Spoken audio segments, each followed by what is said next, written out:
And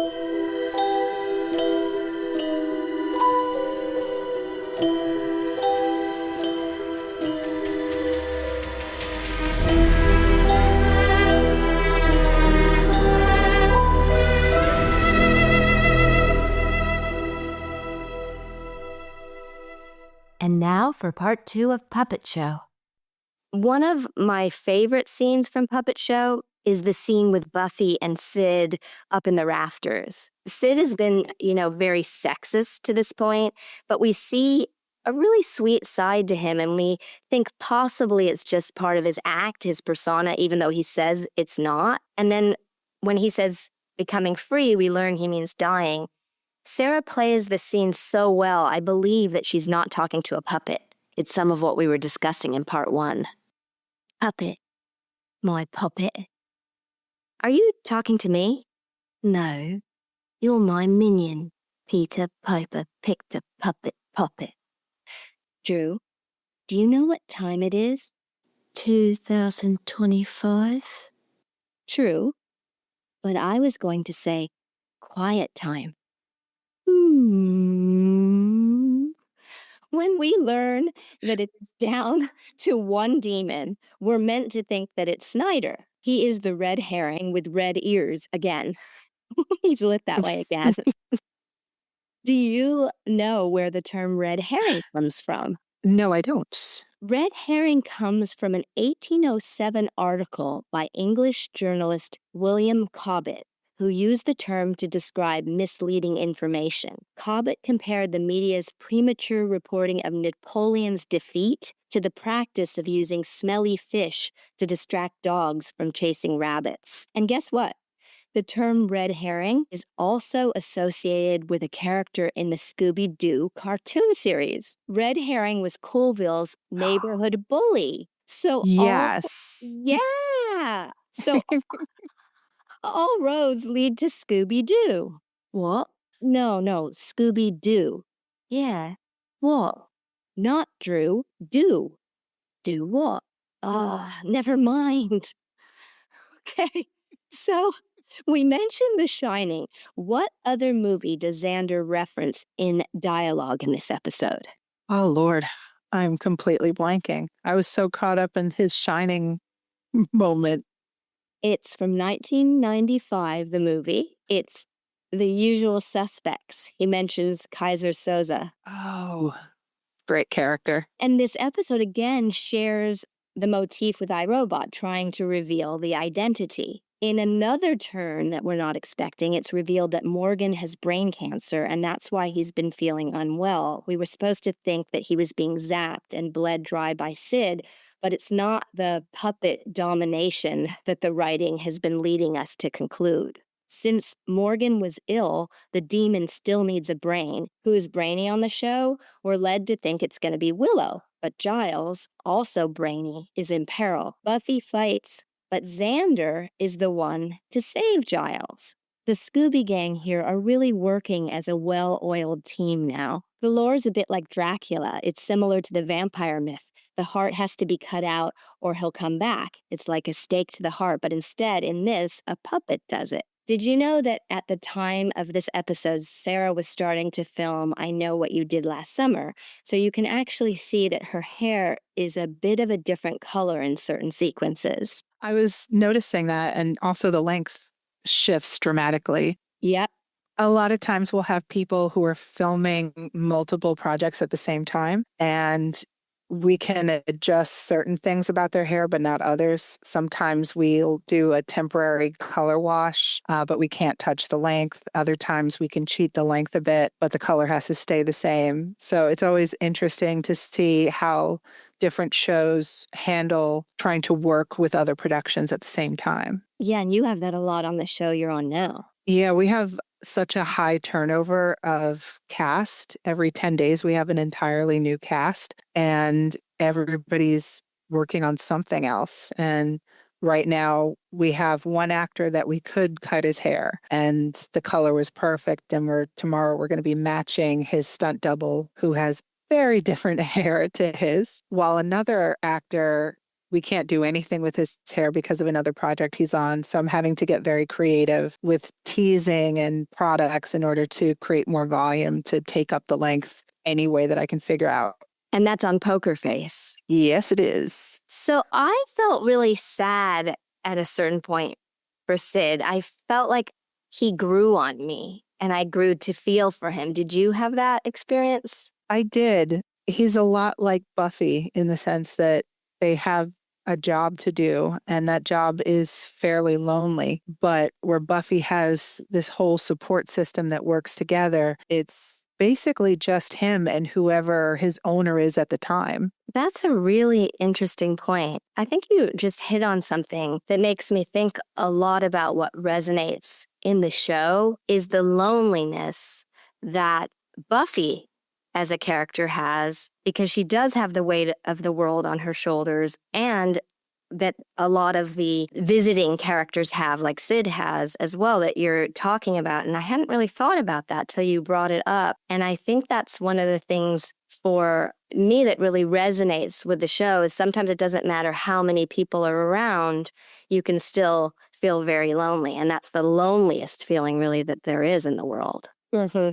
Did you recognize what the act is that the Scoobies do? The scene from Oedipus? Yes. So this is the only episode where the end credits share a split screen with a scene, and it's the only time in the show where the end credits are not in Slayer font. Do you know when Oedipus Rex was written? No, I don't. It's an Athenian tragedy by Sophocles that was first performed in 429 BC. This sequence took really long to film because nobody could stop laughing. They were so good at acting badly. When I shot Ed Wood with Sarah Jessica Parker, we had a reenactment scene from one of Ed's movies called Bride of the Monster, which was acted very badly. And so we made a bet with one another to see who could act worse. We kept trying to outdo the other one. And at a certain point in filming, my agent came for the first set visit. And I looked at her face and she looked really confused. And I remember saying to Sarah Jessica, I hope she knows that we're trying to act. Oh my God, it was so funny. So after they filmed Oedipus Rex, they got a note from the network asking for the talent show scene to be removed. And the note said, we realize that it's Shakespeare, but does he have to talk about sleeping with his mother? And it was actually written by Sophocles, as we mentioned, about 2,000 years before Shakespeare was born. I like Shakespeare minion, Juliet. Lose the minion. What's in a name? That which we call a rose. By any other name would be stinky. That's not the quote, Drusilla.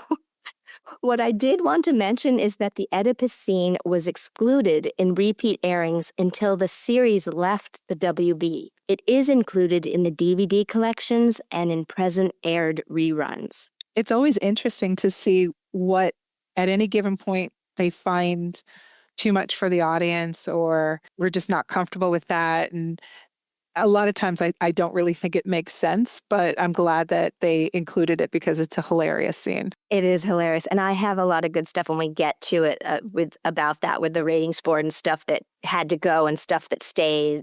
And it is a bit confounding when you're trying to figure out why.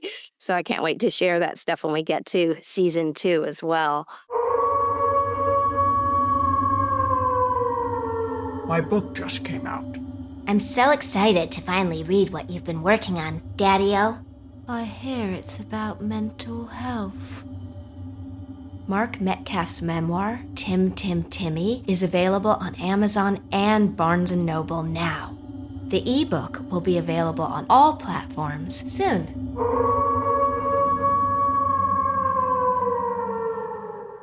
It's wild with puppet fabrication. Dev and I shot some of our film, A Place Among the Dead, at Illusion Industries. One of the rooms had a lot of puppets. There was a large Venus flytrap from Little Shop of Horrors and a large monster from, believe it or not, Scooby Dru. Another road to Scooby Dru. What?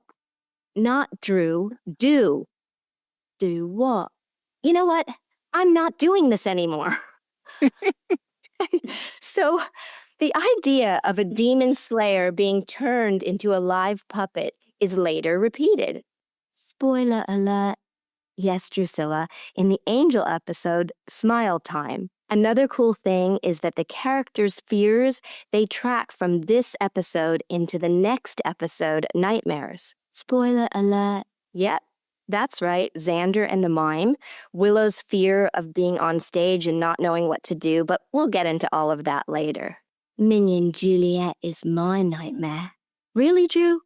I think it may be the other way around. Oh, goody.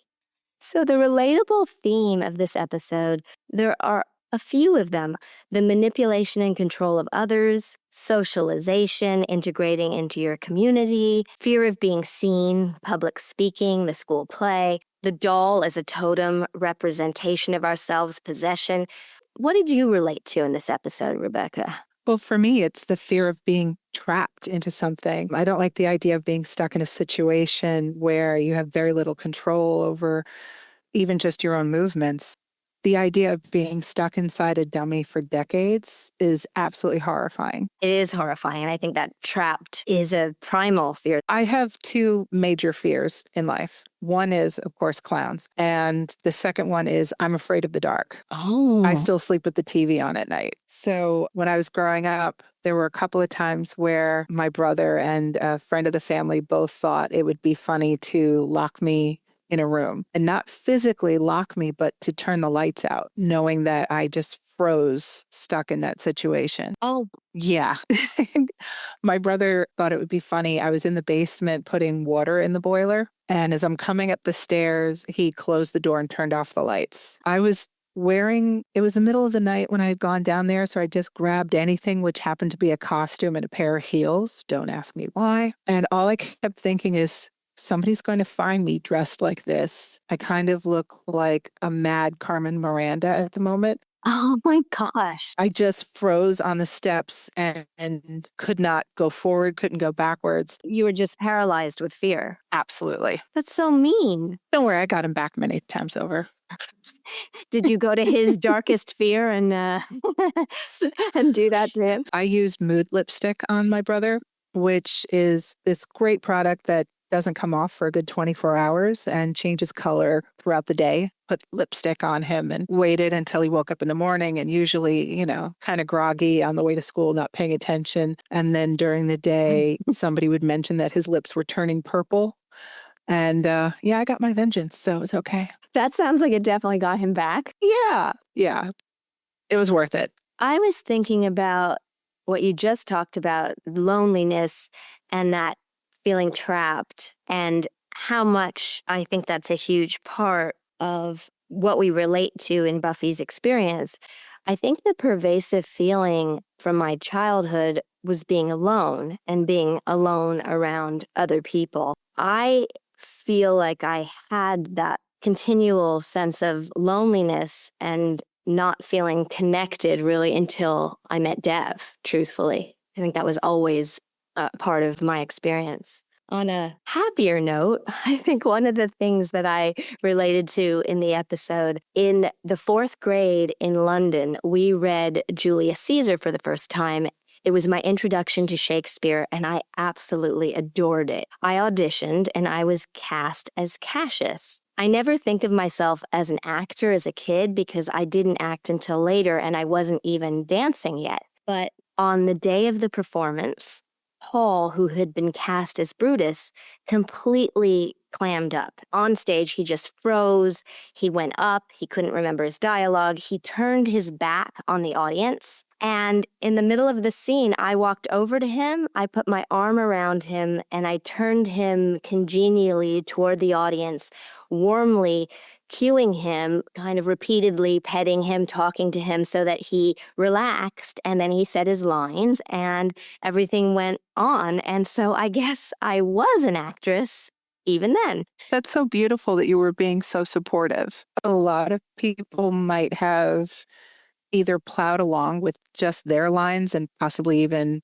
their partner's lines, or even just walked off the stage. It's rare that somebody in that situation throws somebody such a lifeline. Oh, well, it's wild because I was in fourth grade, but the other options didn't occur to me. And it was in that fluidity of, I mean, it's kind of the best kind of acting work.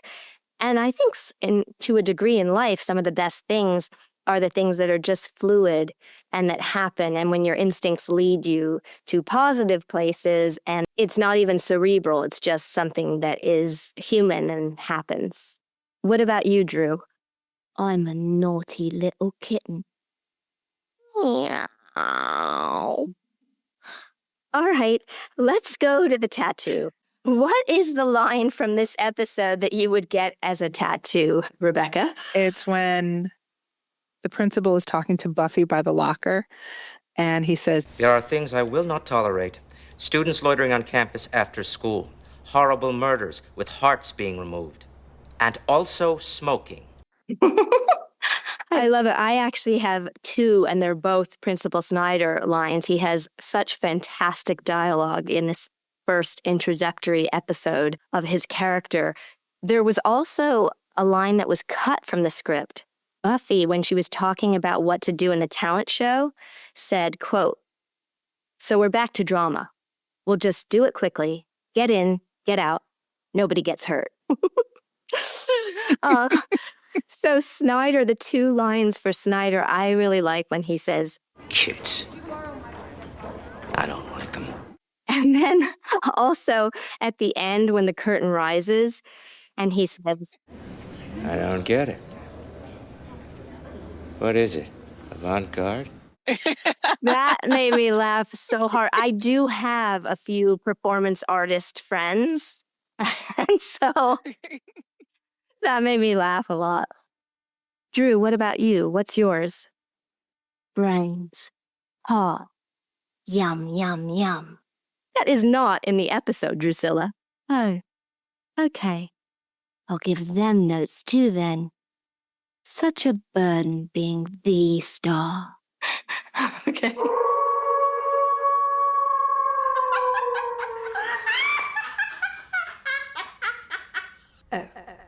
Enough of something extremely different. Different.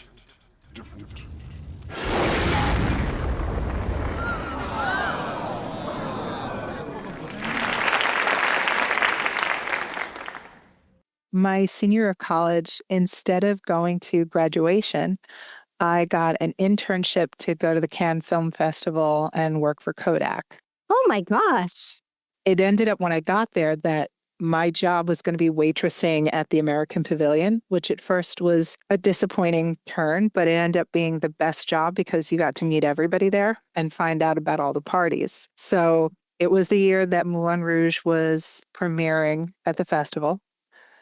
It was not leaving there without going. So I did a lot of research and I found out where the production office was, and I went to the hotel and lied my way into getting a ticket. They told me that they didn't have any for the film, but I could go to the after party. So I took it and ran with it, got dressed up, was standing on the red carpet, handed over my ticket, and the moment I turned the corner, it was a bank of flash bulbs on us all. Everybody was taking pictures just in case you were somebody. The carpet was covered in Swarovski crystals.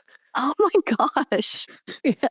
And I went into probably one of the best parties I've ever been to in my life. It was set up like a big music box, and there were multiple rooms and food. And I met Baron von Frankenstein, which is a whole other story. I watched Nicole Kidman DJ with Fatboy Slim. It was just surreal. Yeah. And when I was leaving there, it just cemented like, okay, this is what I want. This is where I want to be. This is the life I want. And I've been pretty much in this world ever since. How did you pick what to wear to a party like that? I had brought a few dresses with me, and I had this ball skirt with a couple of different tops. So I figured it was nice and dramatic, and it looked more grown up than I was at the time. So I went with that. Do you have pictures from that? Well, obviously there were lots of, they were taking pictures on the red carpet. So someone has pictures of that. They're somewhere out there, but it was pre taking pictures with our cell phones, and my camera wouldn't fit in my handbag. So I can still remember every bit of it, though. The party didn't start until midnight, and I left just before the sun came up. And I may have scooped a whole bunch of the crystals into my purse on the way out the door. But I still have, they gave a little gift bag that had a Swarovski crystal bracelet in it. And it's on a leather band. And on the inside of the band, it's stamped Moulin Rouge and the year. Oh, that's incredible.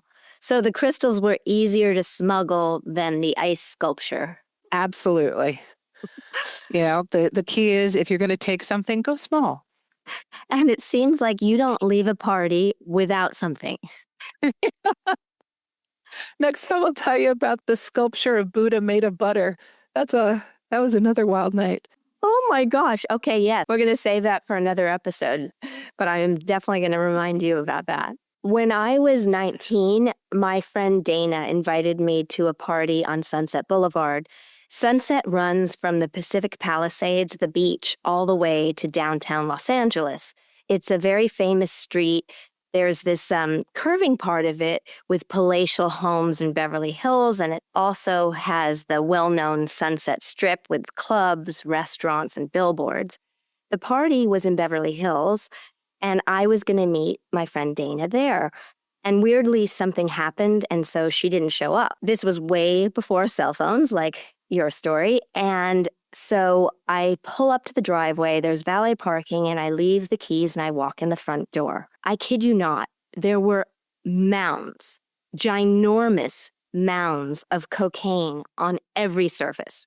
The coffee table, every side table, this rolling cart, mountains of white powder, and all of these extremely fucked up party goers. This half-naked girl runs up to me, and she's the hostess, and she tells me to help myself to a drink and shows me where the bar is and any, Coke that I want. I was never into drugs, so I decline on both counts, and I ask if my friend Dana has arrived, and she tells me, oh, Dana just called and she can't make it. I proceed to hang out at the party and have some very nonlinear conversations with a bunch of people. And after a while, I ask for the loo. And the hostess, who is clad even less than she was when I first arrived, takes me down this corridor, and I see all of this exquisite artwork on the walls. I stop, my mouth is agape, and I ask, are these real? And she laughs and she says, yeah, they're real. This is a Getty house and this is a private collection. She leaves me to go to the loo. Oh my God. I start walking down this seemingly never-ending hallway, and there are Picassos. There's a Matisse, a Degas, a Gauguin, a Van Gogh, a Manet. The hostess comes back a while later and asks if I want to come out and join the fun, and I say, can I just hang here a while longer with the paintings? And she says, yeah, no problem. You can do that. And I hear all the music and sounds from the other rooms, but I'm completely alone. And I realize that I've never been so close to this kind of artwork other than in a museum. And I've never been alone with it. And it was so incredible. I spent a couple hours in the hall. I just was there and looking at everything. And eventually, I quietly left the shindig. And then 4 days later, I read in the paper that there had been a huge fire at a house on Sunset Boulevard. And it turned out it was the Getty house. It had burned to the ground. It was leveled. Oh, no. And thankfully, nobody had been hurt. But I couldn't believe it. And I felt like I was meant to have seen all of that extraordinary art for some reason. And I felt so grateful that I had, but also devastated because it was lost and gone forever. You were probably the last admirer to really take the time to look at it. I think so. All of that imagery of those paintings, it's still seared into my consciousness. Spoiler alert. I like the celebration when we assemble the judge. And Spain. with the balls. The missing scene that could have been in this week's episode.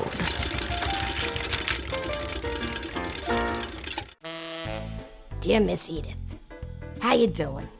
I've been thinking a lot about you. I'd normally pick up the phone or even send an email, but I understand you're a Victorian gal, so letter writing it is. Do you mind if I call you Edie? It fits, 'cause you're cute as a button. So, Edie, I think you'd love Sunnydale. Tell your mom. Although, you do know that I'm a demon hunter, and since vampires are technically demons, I'm gonna go out on a limb and say she won't like me. But seriously, I hope you guys do come before I'm free, if you know what I mean. Oh, by the way, Morgan really sucks. He's got 0 talent, and 0 is an overstatement. I kid you not. Let me know how it's hanging. Sid. Dear Sydney, it was lovely to receive your note. I couldn't pen a response for a few days as I was naughty and put in a corner with no cakes for tea. None at all, and no quill for writing. Mummy can be so unpredictable, but I do love her and Daddy Spike ever so much. Unfortunately, Mummy says no to Sunnydale for a little bit. She wants to go to Prague next. It's audacious and familiar of you to call me Edie. But in truth, it gives me a little giggle. I've never had a pet name before, and I love the nick. So Edie it is. Ever yours, Edie. Hi, my Edie. It's a real shame you guys ain't coming to Sunnydale yet. Listen, please try not to be naughty. At least not with your mom. Save that for me. Ha ha. But seriously, be good so you're not blindfolded during your exciting travels. BTW, this kiddie talent show act has gotten a lot better now that I'm doing the heavy lifting. Ha ha. Even Morgan isn't dead weight. Ha ha. But seriously, it is coming along. I gotta vent about something though. What is it with this Chucky? Why the hell does he work so much? What's he got that I don't? I'll tell ya. He's got a global franchise. That's what he's got. Well, I got one co-star on an episodic and a non-canon video game. Why? Why, I ask? Maybe I should give up the business of show. Please write soon. I love ya, my Edie. Sid. Dearest Sid, Chucky does not have anything on you. Truly. Although I do like gingers, you are so much more handsome, gallant, talented, everything more than Chucky could ever be. Hang in there, my Sid. You are the best. You're faithful, affectionate, and constant, Edie. My Edie, your pep talk made my heart swell. As you know, when I'm not in my act, the real me is a softie. And you know what you are? You're a real doll. You see what I did just there? Did you see? Did you see? With all my love, you're faithful, affectionate, constant, and all that fancy stuff you throw in that sounds spiffy. Sid.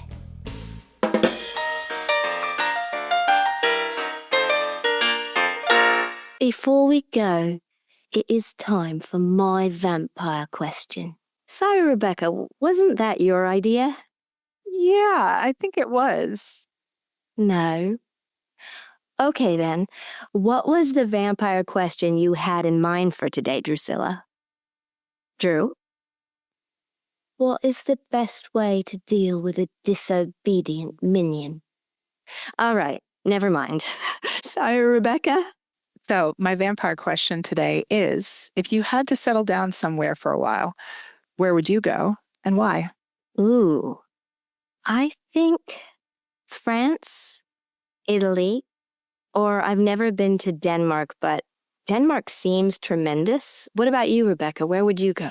I think I would want to go either to Antarctica Ooh, I know, not a lot to eat. Or I'd want to go to a city, interesting. someplace that you could blend in. Yeah. Wait, it's interesting you would want to go to Antarctica where there's a lot of darkness when you actually are afraid of the dark. The idea is if I was a vampire, then maybe I'd be more comfortable in that situation. You'd have to get over your fear of the dark. You were a vampire because you couldn't go out in the day. Yeah. That would actually, otherwise you'd have a really bad eternity. Yeah, that would be pretty miserable. Yeah, you'd be in constant fear forever. Flashlights at the ready, a whole bank of batteries, you know. What about you, Drew? Well, being the star of the podcast and coming up with all the ideas, I'll be staying in Los Angeles for a while. Especially when some people jet off to France or Italy. Okay. Well, Revamptees, please correspond with me on Twitter at Juliet Landau, on Instagram at Juliet_Landau, and on the Fans of Juliet Landau Facebook group or Juliet Landau official Facebook page. We will see you next week when we'll do it again. Until next time, rewatch, revamp, reinvent, and be remarkable you.